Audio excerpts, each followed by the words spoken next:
रामू एक बहुत गरीब मजदूर था, जिसके घर में उसकी पत्नी मधु और बेटी रानी रहा करती थी। पर अब गर्मियों का मौसम जाने को था और सर्दियों का मौसम आने को था, लेकिन रामू टूटी फूटी झोपड़ी में रहता था, जिसकी खिड़की से हवा आती थी और छत से भी। एक दिन रामू की पत्नी मधु रामू से कहती है कि सुनिए जी, ठंड आने वाली है और ठंड में घर के अंदर बहुत हवा आती है, तो आपको घर की मरम्मत करवानी चाहिए। और रामू उसे कहता है कि मैं कल जाकर अपने मालिक से कुछ पैसे उधार ले आऊंगा ताकि हम अपने घर की मरम्मत करवा सके। यूं ही एक दिन बीत जाता है और अगली सुबह रामू अपनी मजदूरी के काम पर जाता है और वो जिसके पास काम कर रहा था उस मालिक से कहता है कि साहब जी, अगले महीने से ठंड आ रही है और मेरे घर की छत टूटी हुई है, जिससे कि घर में हवा आती है, और अगर मैंने जल्दी उसे ठीक नहीं करवाया ना तो ठंड में बहुत दिक्कत हो जाएगी। रामू की बात सुन मालिक कहता है, अरे तो उसमें मैं क्या करूं? रामू कहता है, मालिक आप थोड़े पैसे उधार दे देते तो मैं अपने घर की मरम्मत करवा लेता। मालिक कहता है कि अरे अभी तो तूने उतना काम भी नहीं किया है जो मैं तुझे उधार दे सकूं। अभी मेरे पास पैसे नहीं है। रामू कहता है, मालिक ऐसा मत करो, आप मुझे कुछ पैसे उधार दे दो। मेरी एक छोटी बच्ची है, मैं और मेरी पत्नी तो ठंड सह लेंगे, पर मेरी बेटी नहीं सह पाएगी। रामू की लाख मिन्नतें करने पर भी उसे पैसे नहीं देता है और बेचारा रामू उदास शाम को घर लौट आता है। रामू के घर आते ही उसकी पत्नी मधु उससे पूछती है कि क्या आप मालिक से पैसे लाए? तो रामू उसे बताता है कि मालिक ने पैसे देने से मना कर दिया है। जिसके बाद मधु भी अब परेशान हो जाती है। दोनों ही इस बात को लेकर काफी परेशान हो गए थे कि अब सर्दियों में उनका गुजारा कैसे होगा। अब रामू मधु से कहता है कि अभी ठंड आने में पूरा 1 महीना बाकी है, तो मैं अगले महीने की पहली तारीख को अपने मालिक से पैसे के लिए बोलूंगा और तब शायद मालिक मना न करे। और ये सुन मधु कहती है कि हाँ, ये सही रहेगा।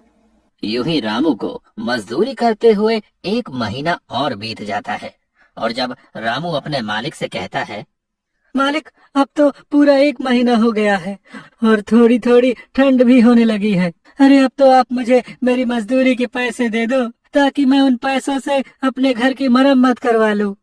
रामू के इस बार पैसा मांगने पर भी मालिक फिर से कोई नया बहाना कर देता है और कहता है कि अभी मेरे पास सिर्फ ये 500 रुपए हैं, इससे ज्यादा नहीं है।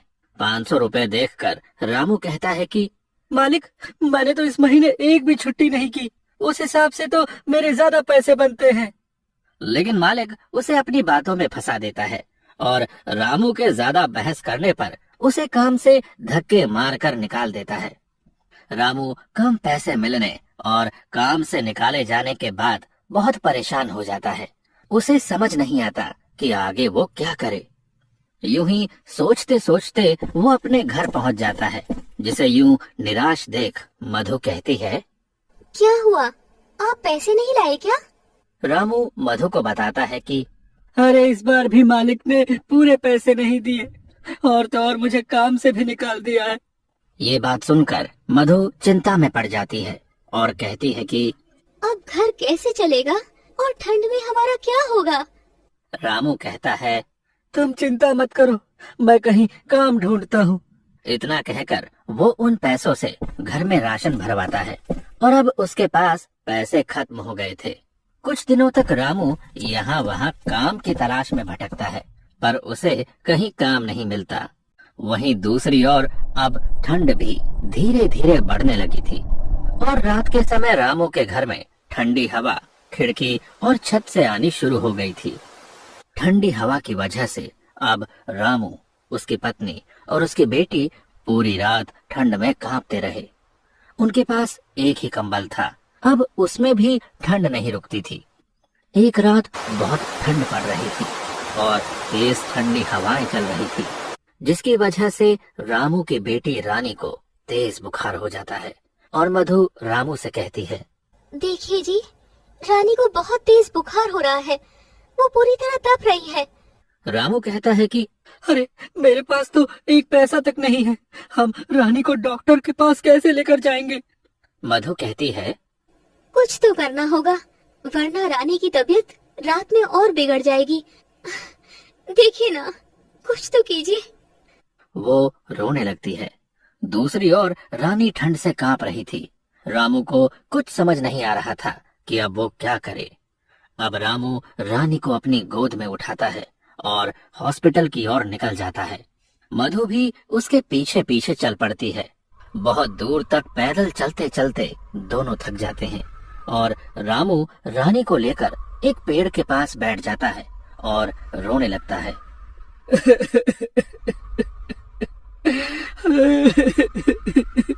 मुझे रोना आ रहा है अपनी लाचारी पर कि हमारे पास पैसे नहीं है कि हम अपनी बेटी को हॉस्पिटल तक ले जा सके।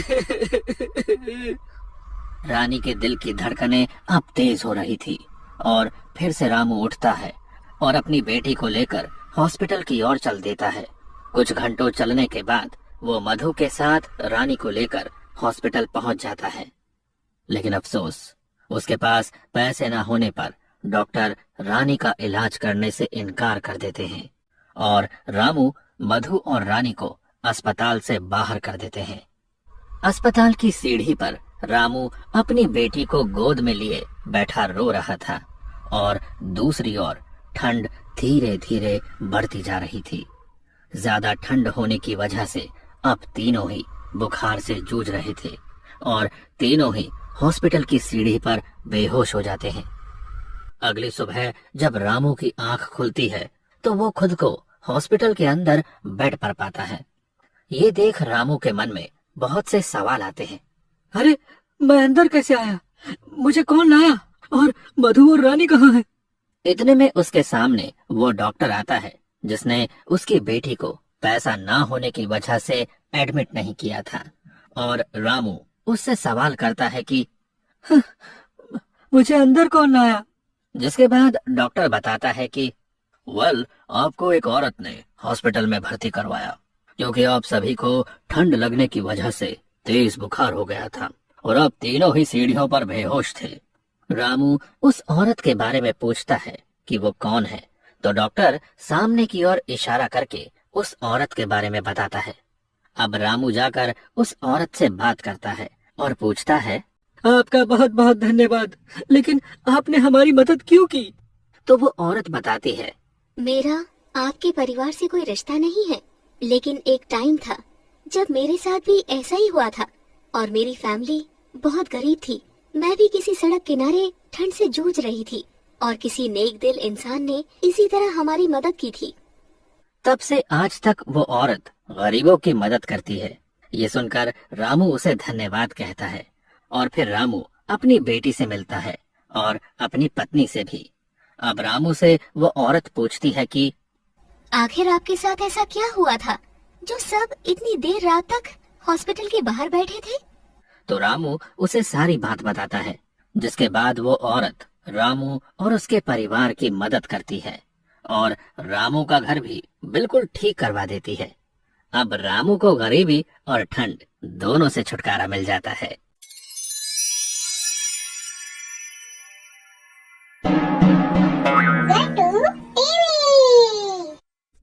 गांव के बीचों बीच एक बड़ा सा घर होता है जहां एक परिवार रहा करता था जिसमें शामू और सीमा रहा करते थे। शामू के घर में उसके माता पिता और उसका बड़ा भाई भी अपनी पत्नी के साथ रहा करते थे। शामू का बड़ा भाई राजीव शहर की एक बड़ी कंपनी में काम किया करता था, इसलिए उसका रहन सहन भी वैसा ही होता है। वहीं दूसरी तरफ शामू बिल्कुल सिंपल स्वभाव का होता है जो गरीबी में ही अपना गुजर बसर किया करता था। श्यामू की पत्नी सीमा श्यामू का हर कदम पर साथ दिया करती थी। उन दोनों की जिंदगी गरीबी में भी खुशी से बीत रही होती है। श्यामू के माता पिता को गरीबी से चिढ़ होती है। उन्हें तो अमीरों वाली जिंदगी ही अच्छी लगती है और वो अमीरों की तरह ही अपना जीवन जीते हैं। एक दिन उनका बड़ा बेटा अपने माता पिता और सबके लिए बहुत सारे गिफ्ट लेकर आता है। माँ, बाबूजी, देखिए मैं आप दोनों के लिए अच्छे कपड़े लेकर आया हूँ। अरे वाह बेटा, इस घर में सिर्फ तू ही है जो हमारा इतना ध्यान रखता है। श्यामू को तो हमारी कोई चिंता ही नहीं है। ना तो उसने कोई पढ़ाई की और ना कोई अच्छी नौकरी करता है। ये तो बस मजदूर बनकर ही रह गया है। श्यामू अपने पिता के ताने चुपचाप सिर झुकाकर सुनता रहता है और करता भी क्या बेचारा। पर उसकी पत्नी सीमा से नहीं सुना गया। वो बोलती है, बाबूजी ये पूरे दिन तो खेत में मेहनत करते ही हैं। अगर आप अपने बेटे को हौसला नहीं देंगे तो वो कैसे तरक्की करेंगे। जब माता पिता ही ऐसे ताने मारेंगे तो बाहर वाले तो बोलेंगे ही ना। आपको अपने बेटे को सपोर्ट करना चाहिए। अब तू सिखाएगी माँ बाबूजी को क्या करना चाहिए और क्या नहीं। वो हमसे बड़े हैं, उन्हें सब पता है, समझी। सीमा कुछ बोल पाती इससे पहले ही श्यामू ने इशारे से उसे मना कर दिया। हाँ, सीमा भाभी सही कह रही हैं। माता पिता तो हमेशा अपने बच्चों की भले की बात करते हैं। अरे बाबूजी, आप इन दोनों को छोड़ो। आप ये नए कपड़े तो पहन कर देखो, आप पर कैसे लगते हैं। इसी तरह दिन बीतते रहते हैं। श्यामू पूरे दिन मेहनत करता है, पर ना तो उसके माता पिता कुछ उसकी मदद करते हैं और ना ही उसका बड़ा भाई, बल्कि उसे हर बात पे कुछ ना कुछ सुनाया करते हैं। राजीव शहर से पैसे कमा के लाता था, इसीलिए उसकी बहुत तारीफ हुआ करती थी। एक दिन की बात है। श्यामू, ये मैं क्या सुन रहा हूँ? तुमने चोरी की है। देख तेरा बड़ा भाई कितने गुस्से में है। चोरी? कैसी चोरी? मैंने कोई चोरी नहीं की। देख श्याम, तू झूठ मत बोल। पहले ही लोग तुझे नकारा बोलकर बाबूजी को ताने मारते हैं और अब तू चोरी भी करने लगा। तूने मेरे पर्स में से पैसे क्यों निकाले? बहुत हो गया श्याम, अब तू चोरी भी करने लगा। मुझे तुझसे ऐसी उम्मीद नहीं थी। अब बस बहुत हुआ। अब तू उस घर से चला जा और बाहर रहकर अपना जीवन बिता। इस घर में तेरे लिए कोई जगह नहीं है। क्या है यहाँ से? सही कहा आपने श्यामू बेटा, तूने हमारा बहुत नाम खराब किया है। वो तो तेरे बड़े भाई राजीव ने हमारी इज्जत बचा रखी है। उसने घर का बड़ा लड़का होने का फर्ज निभाया है, पर तूने तो आज तक हमारा सर झुकाया ही है। बस अब तुम अपना रास्ता अलग बना लो। यहाँ तुम दोनों की अब कोई जरूरत नहीं है। अपने माता पिता से ऐसी बातें सुनकर श्यामू और सीमा का दिल टूट जाता है। वो जानते थे कि उनके पास और कहीं कोई ठिकाना नहीं है, लेकिन फिर भी वो अपने माता पिता की बात मानकर घर छोड़ने का फैसला कर लेते हैं। माँ, बाबूजी, आप लोग मेरे भले के लिए ही ये सब कर रहे होंगे। अपने माता पिता की आज्ञा मानना मेरा फर्ज है। चलो सीमा, चलते हैं। दोनों घर से निकल जाते हैं। श्यामू और सीमा गांव से बाहर एक टूटी फूटी झोपड़ी किराए पर लेकर रहने लगते हैं। अब उनके पास खाने पीने के लिए भी बहुत कम सामान होता है। देखा जी आपने, अपना तीर सीधा जाकर निशाने पे लगा है। अब वो नकारा श्यामू हमारे रास्ते से हट गया, समझो। सही कहा तुमने, बस बाबूजी को पता मत चलने देना। वहीं दूसरी तरफ श्यामू उदास बैठा होता है। तब सीमा श्यामू से कहती है, आप चिंता क्यों करते हो जी? हम दोनों फिर से खूब मेहनत करेंगे और फिर से अपनी नई जिंदगी बनाएंगे और अपने सपने पूरे करेंगे। तुम ठीक कहती हो सीमा। मेहनत और ईमानदारी से एक दिन हमें जरूर कामयाबी मिलेगी। फिर क्या था, रामू दिन रात मेहनत करने लगता है। कभी खेतों में मजदूरी करता तो कभी लकड़ियां काटा करता है। सीमा भी पास की एक महिला के साथ सिलाई का काम सीखने लगती है। दोनों की जिंदगी मुश्किलों से भरी पड़ी होती है, पर वो हार नहीं मानते हैं। भाभी, मेरे पति बाहर मेहनत करते हैं, मेरा भी तो फर्ज बनता है ना कि मैं भी उनकी मदद करूं। क्या आप मुझे भी सिलाई कढ़ाई का काम सिखा सकती हो? अरे क्यों नहीं सीमा, आजकल की लड़कियां तो अपने गरीब पति को छोड़कर ही भाग जाती हैं। वही तू है कि अपने पति का साथ देना चाहती है। तू चिंता मत कर, मैं तुझे सब कुछ सिखा दूंगी। कुछ ही दिनों में सुमन सिलाई कढ़ाई का सारा काम सीख जाती है और अब उसके पास सिलाई के बहुत सारे काम भी आने लगते हैं। अगर आप सही समझो तो कुछ पैसे मैं इकट्ठा करती हूँ, कुछ आप इकट्ठा करो और हम इस झोपड़ी के बाहर एक छोटी सी दुकान खोल लेते हैं। आप बाहर दुकान संभालना और मैं अंदर सिलाई का काम संभाल लूंगी। अरे वाह सीमा, ये तो बहुत ही अच्छा सुझाव है।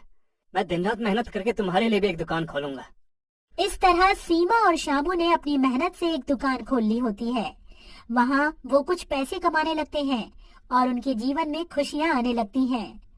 एक दिन सीमा शामू से कहती है, जी देखा आपने, अब हमारी हालत पहले से काफी ठीक हो गई है। मुझे तो यकीन है कि हम एक दिन अपने सारे सपने जरूर पूरे कर लेंगे। सीमा, तुम्हारी मेहनत ने ही मुझे ताकत दी है। हमारे पास कुछ नहीं था, तुम्हारी मेहनत और भरोसे ने ही हमें यहाँ तक पहुँचाया है। इस तरह दोनों की मेहनत रंग लाती है और समय के साथ उन दोनों की दुकान धीरे धीरे बड़ी हो जाती है। उनकी दुकान की चर्चा गांव भर में होने लगती है। गांव में वो दोनों अपनी एक छोटी सी कुटिया बनाकर अपने नए घर में खुशी खुशी रहने लगते हैं।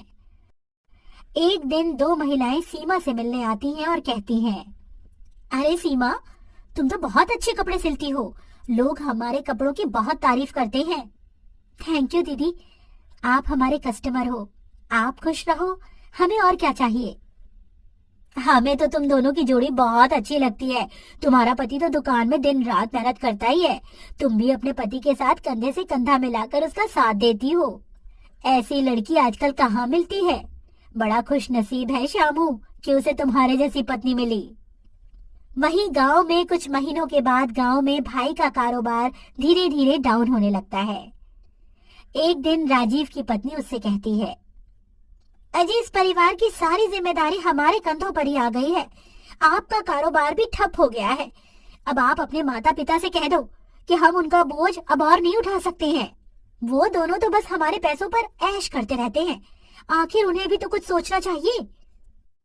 देखो सुलेखा, तुम बात तो बिल्कुल सही कह रही हो, लेकिन मैं अपने माँ बाप के साथ ये सब नहीं कर सकता हूँ। पर कम से कम उन्हें खुद तो सोचना चाहिए कि दिन रात हमारा खाना खाकर अच्छे अच्छे कपड़े पहनकर यहाँ दिन रात पड़े रहते हैं। उन्हें तो खुद इस घर से निकल जाना चाहिए।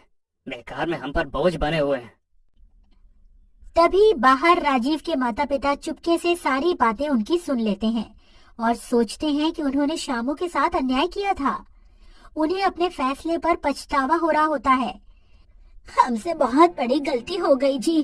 हमने अपने ही बेटे के साथ इतना बड़ा अन्याय किया, जो सच में अपनी ईमानदारी से हमारी जिंदगी को संवार रहा था। उसे हमने अपने घर से निकाल दिया। तुमने बिल्कुल सही कहा। हम राजू को कुछ भी बोल देते थे तो वो हमें उल्टा जवाब नहीं देता था, बस सर नीचे करके हमारी बातें सुनता रहता था। मेरे सारे तानों को मेरा बेटा सर झुका के सुनता रहता था। पर राजीव और उसकी बहू हमारे बारे में कितना बुरा सोचते हैं।